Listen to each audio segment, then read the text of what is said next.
Season 2 differs from Season 1 because Season 1 was how overwhelming it is to be in this new job. So the second year, we truly decided to overcompensate and look at the personal lives of all the characters and look at JD's sex life. Isn't that what life is about? It all comes down to that. I like sex. There was a lot of sex in that season. A lot of naughty scenes. Oh, bam! Oh, bam! You know, Elliot, I would be happy just to have sex above the covers once. Bam, bam, bam, bam! My parents, I know, weren't thrilled. Why they always, what's with all the sex? Come here. I'll take care of you. Sorry I woke you. I think sex is good. I think the second year, JD was a dog. I'm a young single player with a heart of gold. I should be able to stir something up. It makes sense. The guy, the character's 28 or something and single. Morning. Of course. Player, hold me down. That young man has had a parade of ridiculously attractive, sexy girlfriends. A lot of hot chicks, holy shit. He's been with my wife the first year, with Sarah Chalk, with Amy Smart. He was on fire season 2. How does he get so dirty? Who the hell cares? That was when the second season I started to realize that we should have things like warm water. I started to think, I bet there's some SAG rule where you're supposed to have hot water in a bathtub.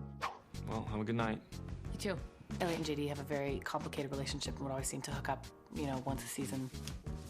I think that particular sex scene took an entire day to film. We never thought that any of that was going to air.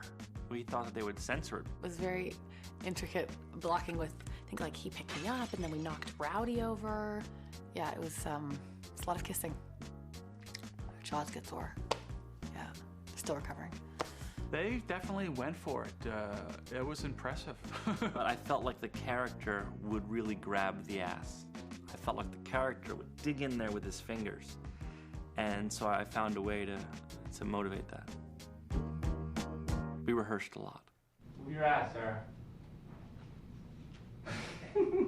So many of the shots in that end with Sarah going, "Stop it," to Zach, or Zach going, "Come on." She kept asking for more and more takes. And I was like, "Sarah, I think we got it." And she's like, one more. And it was a little awkward, because I was trying to be professional about it. She was rubbing up on me and everything, but eventually we got it. I watched that scene over and over again. Slow motion. No. Here comes her breast. Amy Smart. We miss having her around here. Amy Smart plays Tasty Coma wife, and her husband is dying in a coma and has been for a very, very long time, and she's ready to move on. And, immorally, our doctor hooks up with the Tasty Coma wife. I think JD was really wrong for what he was doing with Tasty Coma wife. The fact that her husband was in a coma, and he's trying to get at her, and, winds up having sex with her at the funeral. You sit there and you're like, do you have any morals, JD? I'll see ya. We have sex in the closet at the funeral parlor, which was really wrong.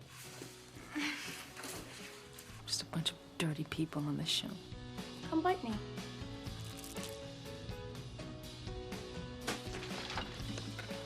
You can with anyone that you want.